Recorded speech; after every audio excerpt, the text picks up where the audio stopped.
I'm Frank Garza, and welcome to Here and Abroad, a podcast that follows the U.S. men's national team and their player pool across Europe, MLS, or wherever else they play their club football. On today's show, we are going to discuss Americans playing in the Belgian Pro League. From my research, I counted 7 Americans that currently play in the league, with the most well-known being USMNT center back Mark McKenzie at Genk. To help me today, I've invited Joris Beck to join the show. Joris is one of the hosts of the Belgian Football Podcast. Joris, welcome to the show. Thank you for inviting me. Happy to talk about anything in Belgian football, as usual. Yeah. Well, it's I think a lot of USMNT fans are familiar that we have a lot of Americans playing over there, but I'm not sure that the Belgian Pro League is as well known as some of the other European leagues, and so I was hoping we could start there and just have you give us a little bit of a tutorial of like how the Belgian Pro League works. I know it's a little bit different with the playoffs and such versus some of the other leagues in Europe. Surely, yes, and you're also completely right with touching on that point already. So there are 16 teams in the league. They play each other home and away in a regular season. So there's 30 match days like that, and then they are divided into 3 pools. The Champions Playoffs, which is the top 6 teams, who then fight for the championship later on, where also the points are halved. So the regular season points are halved, and then the points count double, so to say, or regularly in those playoffs. The same goes for the next place team, so 7 to 12. Also 6 teams who fight for the final, or for a chance for the final European ticket that Belgium has, and then the bottom 4 sides, so 13 to 16, fight without halving of points for whatever reason, but to avoid relegation. There are two teams go down immediately, and the team third from bottom has to play another playoff against a lower the side coming from the second division Challenger Pro League. Who also have their own playoff system, but the winner of those fights the third worst side in the league after the playoffs. I hope that was not too difficult. I know it's a bit convoluted, but the playoffs on its own, I guess, are a bit more used. American viewers and users and followers are more used to that, I guess. But still, it's a different type of playoffs as well. Yeah.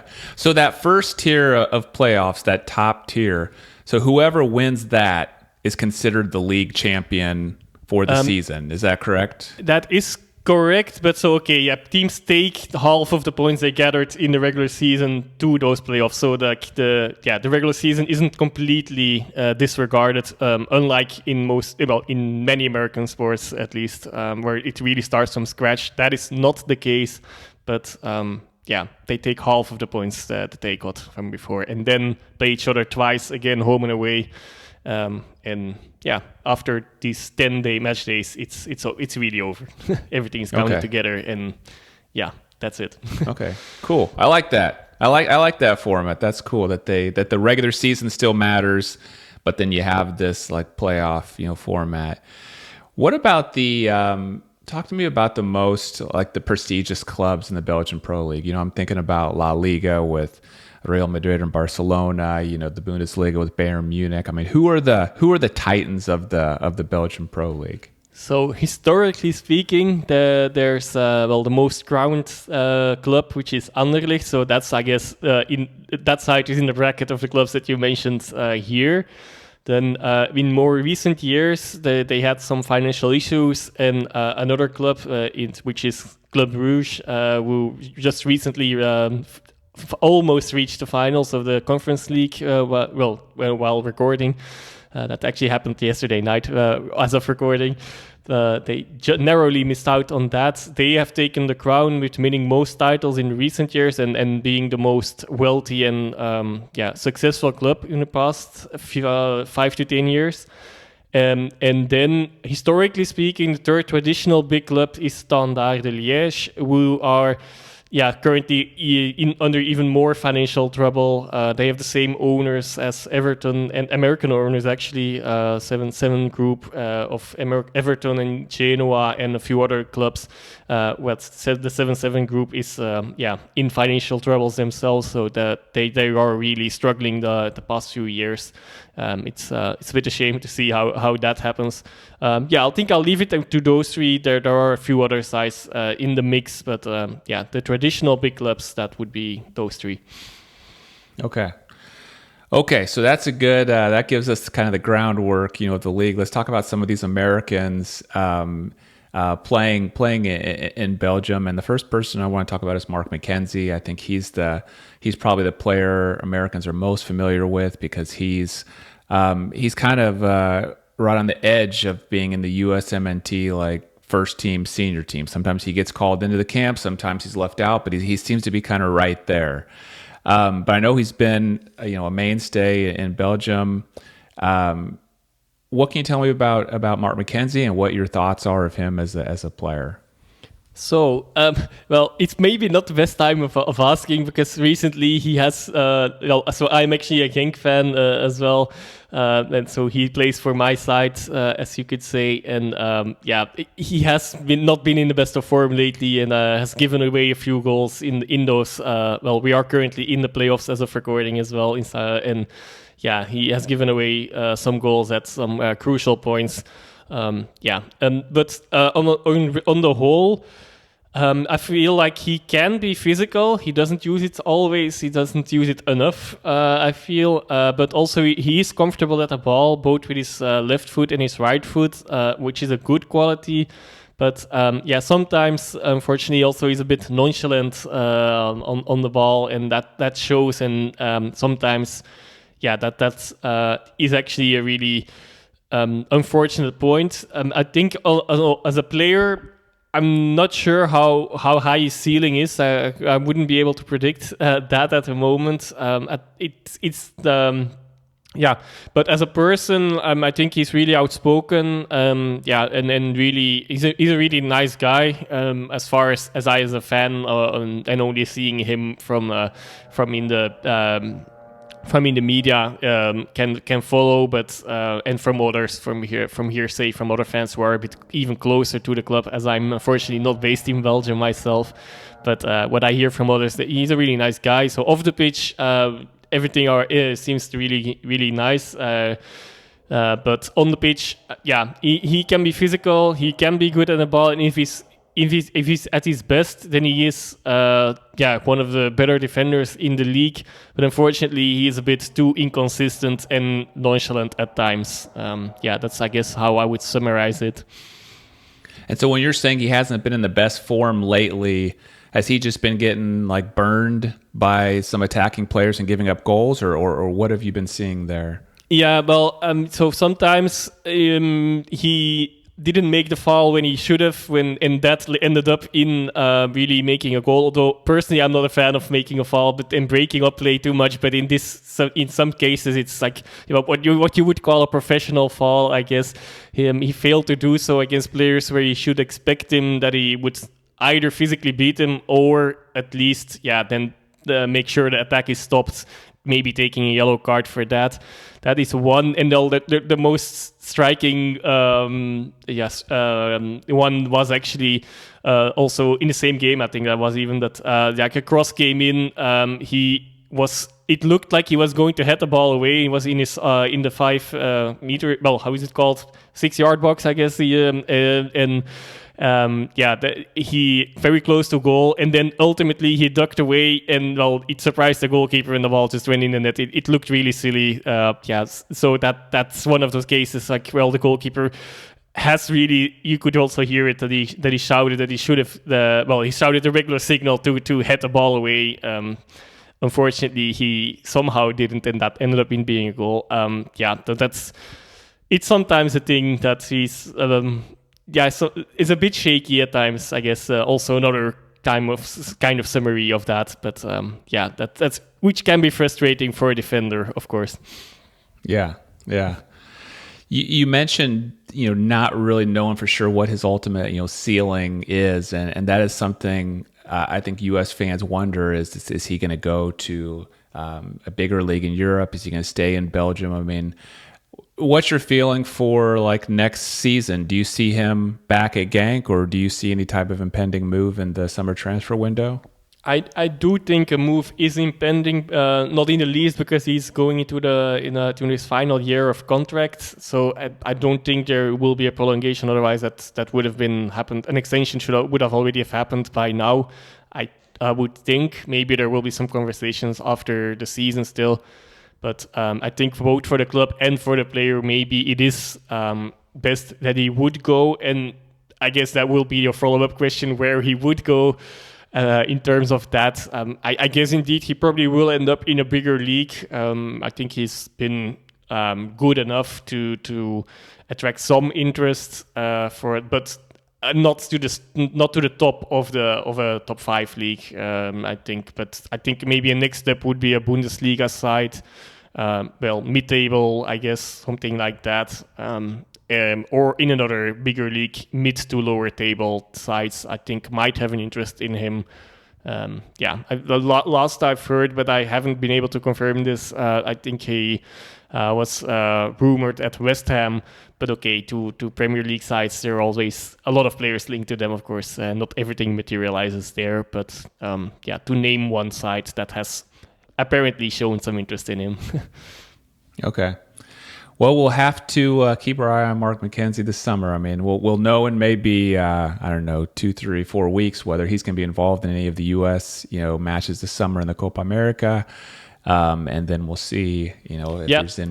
Of course, a move can also come out of an international tournament as well. That happens often as well. So maybe that also could play a role if he is selected and stands out in the tournament.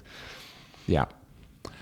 Okay, let's talk about another player that I think a lot of Americans are familiar with, and that's Gabriel Slonina, who plays for Eupen. I mean, he's a guy that made a lot of news here a few years ago when he signed with Chelsea. Still only 19 years old.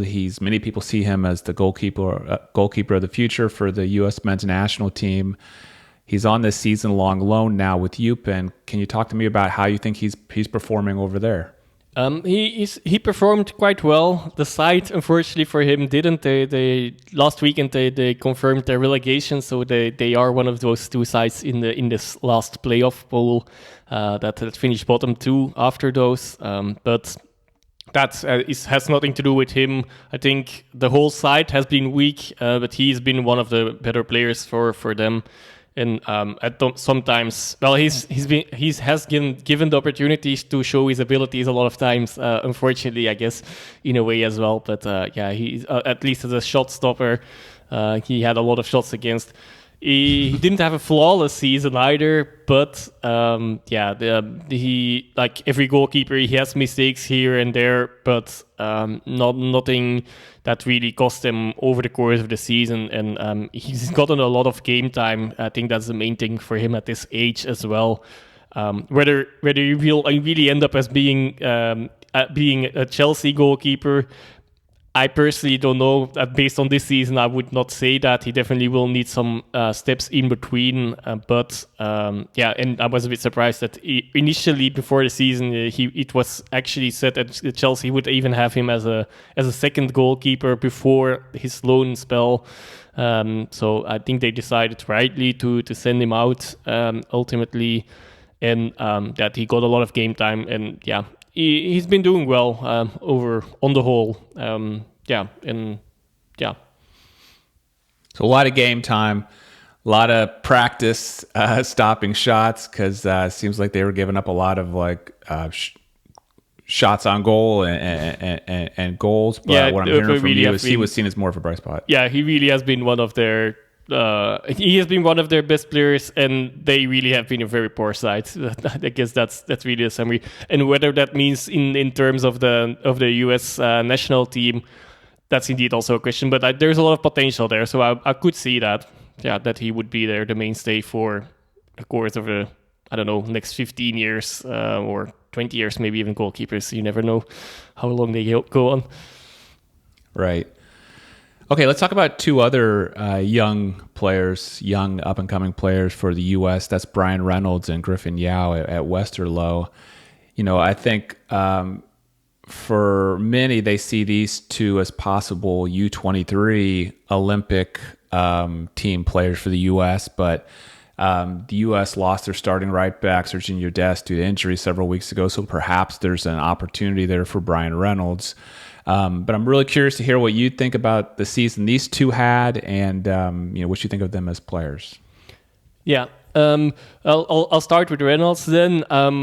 He really had a really good season on a loan spell from Roma last year at Westerlo. That was still his better season of the two that he spent there. Now they bought him in last summer. Then so he convinced them to buy him with his performances. But this season he's still been okay. But the side the side were better last year as well, and or performing better because they had really they had a lot of the core stayed, but somehow it didn't click as much this season. Same goes a bit for the performances of Reynolds himself, but he's still been a really good right back for Westerlo. It's not been one of their problems. He's really physical, but he's shown a little bit less than last year when I would be more would be expecting a bit more of him in terms of maybe a move upwards again after that move to Roma, who at that time seems to have been not really the best move for him, and a bit maybe a jump too high. But I think he might be ready for a next step again. This season shows that he still needs to learn some things as well. But same as with McKenzie, he needs to learn a bit more in the consistency. But all in all, he's a good option, a decent option, and like I said, for mainly physically strong going forward as well. Cause he can cause problems as well for attackers and defenders alike on the opponents from the opponent's side. On Yao, then I was surprised he was there already for 2 years because last season he didn't feature that much, but they got him for a really low price, I believe, already 2 years ago.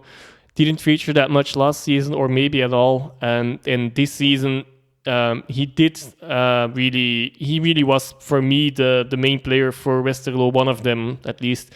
One of the more important players in attacking output. He plays on the wings, so right or left wings, but he also had. He also lacks a bit of consistency. He's still a bit inconsistent, but of being higher up on the pitch, you can endure that a bit more. It's a bit more logical that it happens, and he tries, and his output is actually quite well. I think he has in the region of both 7 goals and 7 assists on this season as well.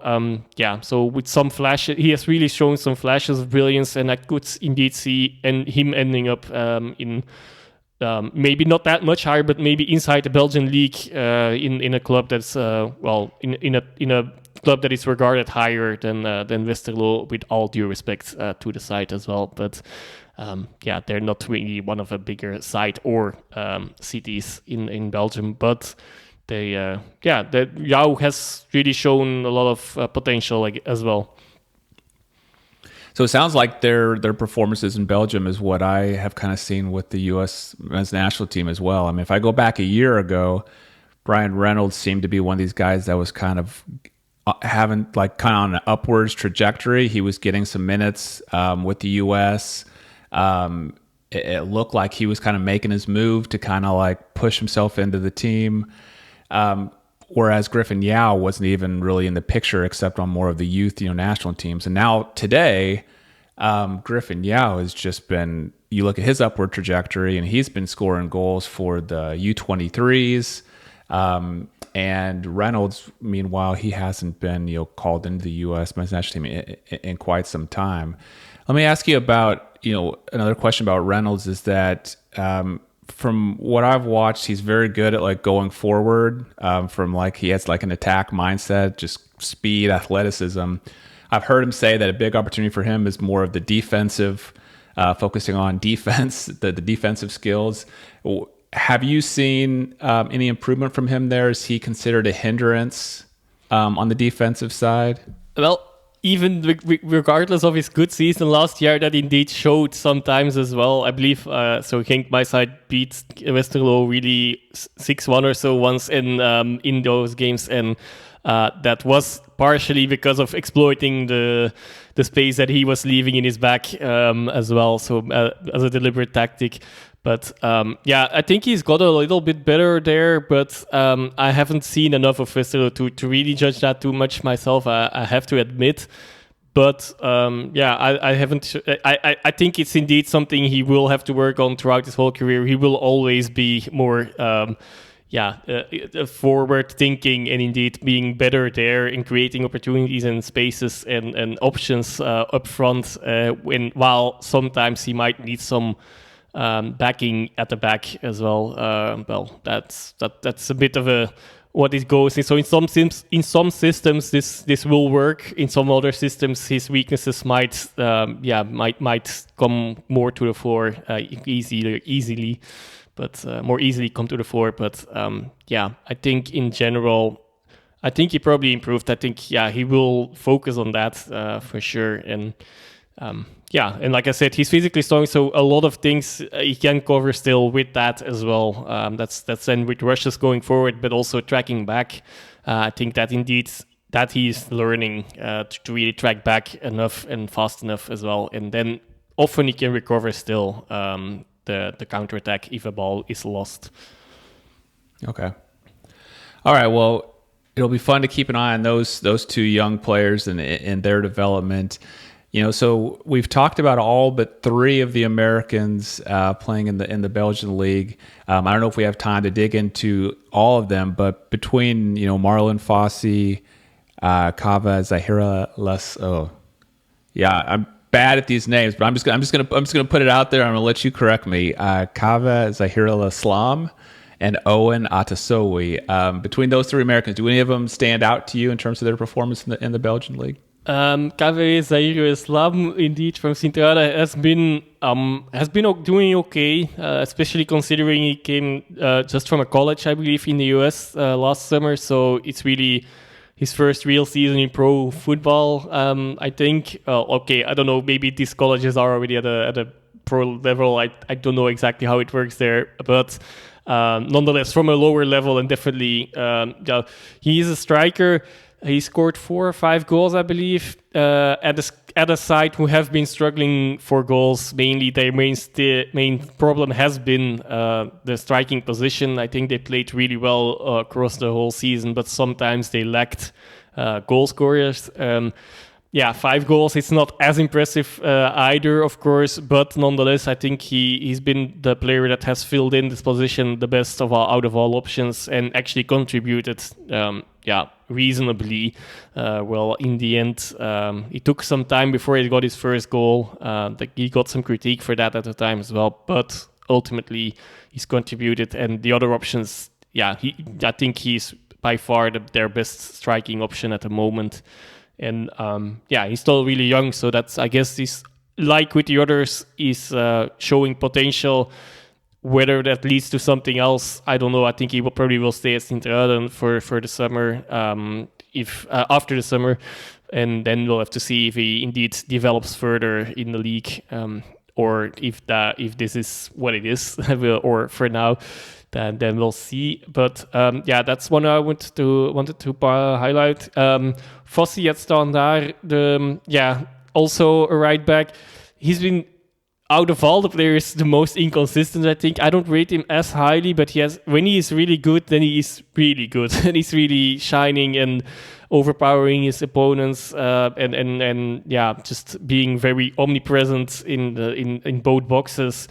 But he also has a lot more lower lows, and in that sense, and those are less picked up on by the media, and then these positives, but unfortunately there are a bit more of those games where he's really not positioning well either, and not so present, and then just not playing well. But again, I think he's relatively young. I think he's older than I expect him to be, but still relatively young. It's somewhere mid-20s, or is it? interesting to see. He's an interesting player, at least. He brings entertainment. Let's put it that way, as well.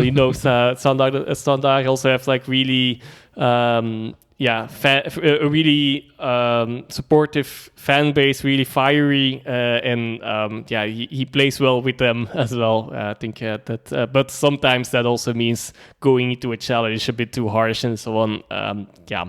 That's what goes with that, I guess. And Otasowi, that's really a mystery. I do not know if he's still contracted at Club Brugge at the moment. He hasn't featured in any games anyway this season. I think even last season neither, or maybe a few in their second side. But nothing. Yeah, not footballing qualities. I cannot say much. He's a real mystery. Like you can probably look for him on the internet and still not really find out much. I tried to do some research on that, but there's really not that much to say. So that's an interesting case, regardless of his footballing qualities. I hope everything's well with him. That's all I can say. Okay. Well, there you go. That's the 7 Americans playing in Belgium. Yours, thank you so much for being on the show. I'll make sure and put links in the show notes to your X account, which is @yours_Beck, and also to your work at the Belgian Football Podcast. But before I let you go, any final thoughts that you'd like to share? Beck is BECQ. That's the one thing. If anyone wants to follow me, maybe. And if you're interested in Belgian football or in following American players in the Belgian league because of this, indeed listen to us as a podcast. It's the Belgian Football Podcast. It's a weekly English-speaking podcast on everything Belgian football. So that's including me and then a Brit, so an Englishman and a Scot, so also native speakers, unlike me. So if that would be an issue for you, but give it a listen. I guess if you like to learn more about the Belgian league and or the American players in the league. And that was a humble, not so humble plug of our podcast there. But thank you for inviting me, Frank, again. Thank you, Joris. I really appreciate it. And thanks to everyone for listening to Here and Abroad. If you enjoyed the episode, please share it with a fellow USMNT fan. I'm Frank Garza. You can follow me on X @FrankGarza007, and I'll be back next week with a new episode.